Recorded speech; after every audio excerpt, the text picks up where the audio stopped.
आज वह नहीं हो सकता, कोई गलत नहीं कर सकता है, और जिसको अपनी प्रॉपर्टी जब्त करवानी हो वह गलत करेगा। जिसको अपने आने वाली व्यवस्था के लिए पूरे सारे रास्ते बंद करने हो वह अन्याय करेगा, अन्यथा किसी को अन्याय करने की छूट नहीं दी जा सकती। सरकार के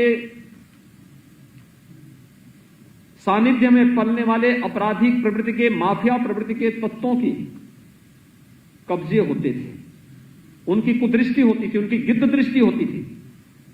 सत्ता के सानिध्य में पलने वाले गिद्धों से ये नौकरियां सुरक्षित नहीं थी।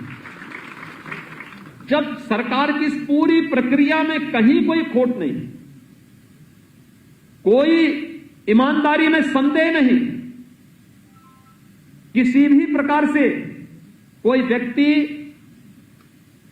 पूरी प्रक्रिया पर कोई संदेह नहीं कर सकता, कोई उंगली नहीं उठा सकता। जहां पर भी अगर किसी ने कोई दुस्साहस किया तो सरकार ने बहुत सख्ती के साथ ऐसे तत्वों के साथ कार्रवाई भी की। लेकिन जरूर जो पहले के कुछ ऐसे लोग थे जिन्होंने हर नियुक्ति निकलने पर उनकी अपनी प्रक्रिया प्रारंभ हो जाती थी, उनको परेशानी जरूर हुई। उनके वसूली के अड्डे बंद हो गए, उनके अड्डे वसूली के बंद हो गए, ठेके बंद हो गए, उनकी अनैतिक कमाई के जरिए बंद हो गए। इनमें से बहुत सारे लोगों को तो सरकार निकाल करके ला करके या तो जेलों के अंदर डाली, उनकी संपत्तियों को जब्त की। ऐसे अनैतिक कृत्यों में लिप्त लोगों के लगभग 1500 करोड़ रुपए के अधिक से अधिक की संपत्ति अब तक हम लोग जब्त भी करवा चुके हैं। तो स्वाभाविक रूप से वे कहां चुप बैठने वाले हैं। और इसीलिए आज के इस अवसर पर मैं आप सबसे पहले तो अपील करूंगा, जब सरकार पूरी ईमानदारी के साथ पूरी पारदर्शी और सुष्टापूर्ण तरीके से भर्ती की प्रक्रिया को पूरा कर रही है, तो आपसे भी अपेक्षा रखती है कि आप भी इसी ईमानदारी और इसी पारदर्शी तरीके से अपने शासकीय व्यवस्था का हिस्सा बनने के बाद अपने उत्तरदायित्वों का निर्वहन करेंगे। यह अपेक्षा सरकार सबसे पहले आपसे रखती है।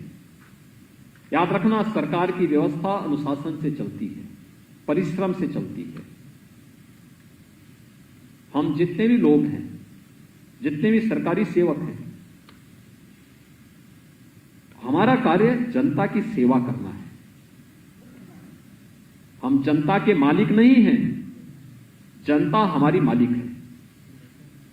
जनता जब टैक्स देती है, एक एक नागरिक जब टैक्स देता है, वह राजस्व के रूप में एकत्र होता है और वही फिर हमें वेतन और भत्तों के रूप में न केवल सर्विस काल में बल्कि सर्विस काल के बाद भी वही राशि हमारे लिए उपयोगी हो पाती है। तो फिर हमारा दायित्व है कि अपने उन मालिकों के साथ हम लोग उसी प्रकार की ईमानदारी भी बरतें। उनके साथ कहीं अन्याय नहीं होना चाहिए, कोई दुर्व्यवहार नहीं होना चाहिए, कोई भी ऐसा कार्य नहीं होना चाहिए जो हम लोगों की आत्मा को कचोटे। कोई भी इस प्रकार का कार्य न हो। आम जनमानस के साथ कोई भी दुर्व्यवहार का कार्य नहीं हो, उत्पीड़न का कार्य न हो, उनके साथ कोई भी इस प्रकार का कार्य न हो जिससे एक निर्दोष व्यक्ति अनावश्यक रूप से किसी शासकीय प्रताड़ना का शिकार बनकर के फिर व्यवस्था को कोसे। क्योंकि वह व्यक्ति तो आपको जब शासन को टैक्स देता है, उससे आपका पूरी व्यवस्था का संचालन होता है, तो उसके प्रति हमारी जवाबदेही होनी चाहिए। और ये तभी हो सकता है जब समयबद्धता, जीवन में अनुशासन का पूरा पालन करते हुए पूरी ईमानदारी और पूरी सुष्टापूर्ण तरीके से हम शासकीय व्यवस्था का हिस्सा बनकर के अपनी अपनी जिम्मेदारियों का ईमानदारी पूर्वक निर्वहन करें। और ये कार्रवाई हमें हरेक शासकीय सेवक का दायित्व बनता है, हरेक का दायित्व बनता है कि हम इस कार्य का निर्वहन ईमानदारी पूर्वक करें। दूसरा, मेरा प्रदेश के युवाओं से भी अपील है कि वे किसी के बहकावे में ना आए, क्योंकि ये बहकाने वाले लोग वही हैं जिन्होंने प्रदेश के युवाओं को, जिनको आज सरकारी नौकरी के पत्र हाथों हाथ मिल रहे हैं, नहीं तो ये पत्र मिलने में इनको कितने परेशानी होती थी। एक एक कार्यालय में 10-10 बार, 20-20 बार जाते थे नियुक्ति पत्र के नाम पर। पहले तो परीक्षाओं के नाम पर, फिर परिणाम के नाम पर, फिर नियुक्ति के नाम पर, फिर अन्य तमाम प्रकार से प्रताड़ित करने की जो एक व्यवस्था चली आ रही थी, आज वह नहीं हो सकता। कोई गलत नहीं कर सकता है, और जिसको अपनी प्रॉपर्टी जब्त करवानी हो वह गलत करेगा। जिसको अपने आने वाली व्यवस्था के लिए पूरे सारे रास्ते बंद करने हो वह अन्याय करेगा, अन्यथा किसी को अन्याय करने की छूट नहीं दी जा सकती। और इसीलिए मेरी प्रदेश की युवाओं से भी यही अपील है कि जैसे आज यहां पर अभी 3 दिन पहले भी मैंने 536 ग्रामीण विकास से जुड़े हुए अधिकारियों को नियुक्ति पत्र का एक कार्य संपन्न किया है। उसमें व्यायाम शिक्षक भी थे। ग्रामीण क्षेत्र में विभिन्न प्रकार की एक्टिविटीज को आगे बढ़ाने वाले अधिकारियों की भी एक टीम थी, उनको नियुक्ति पत्र जारी किया था। अभी परसों हम लोग फिर 6000 बेसिक शिक्षा परिषद के शिक्षकों को नियुक्ति पत्र देने जा रहे हैं। यानी ये सभी प्रक्रिया एक साथ जुड़ रही है, एक एक करके, और ये निरंतर चलेगी। आप देखना, दिसंबर तक हम लोग 50,000 से अधिक नियुक्ति फिर से करने जा रहे हैं। 50,000 नए नौजवानों को फिर से नौकरी मिलेगी। पहले इन नौकरियों पर या तो सरकार के सानिध्य में पलने वाले आपराधिक प्रवृत्ति के, माफिया प्रवृत्ति के तत्वों की कब्जे होते थे, उनकी कुदृष्टि होती थी, उनकी गिद्ध दृष्टि होती थी। सत्ता के सानिध्य में पलने वाले गिद्धों से ये नौकरियां सुरक्षित नहीं थी। कोई होनहार युवा प्रदेश के अंदर नौकरी नहीं पाता था।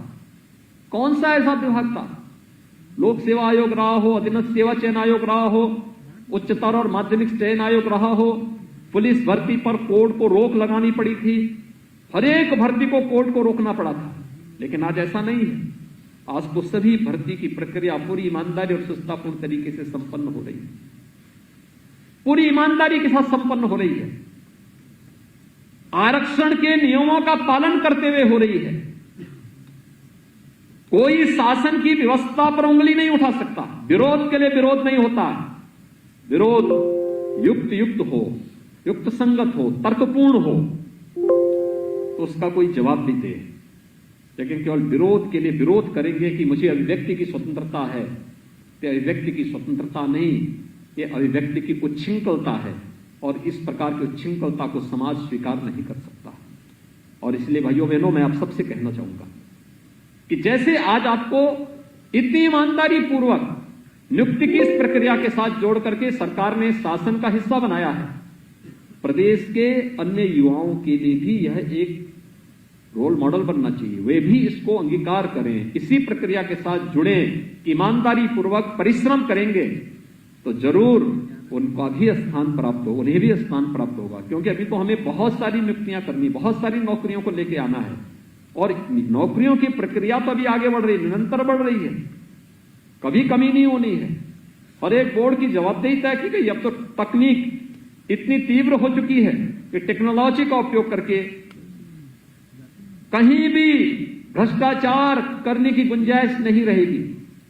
इसलिए जो मेहनत करेगा, परिश्रम करेगा, वही स्थान भी प्राप्त करेगा। और उसी परिश्रम के लिए मैं प्रदेश के युवाओं से कहूंगा कि वे किसी के बहकावे में न आए। कि जो गैंग, वसूली गैंग था प्रदेश का, भोले भाले युवाओं को बहकाता था, नौकरियों को बेचता था, वह गैंग फिर से सक्रिय हो रहा है। लेकिन उसके मंसूबों को कभी सफल नहीं होने देंगे। प्रदेश की युवाओं के साथ धोखा देने वाले, प्रदेश की युवाओं के भविष्य के साथ खिलवाड़ करने वाले इस गैंग के साथ कठोरता के साथ निपटने का कार्य भी सरकार करेगी। इस विश्वास के साथ मैं आज आप सभी आबकारी निरीक्षकों को नियुक्ति पत्र प्राप्त होने पर हृदय से बधाई देता हूं।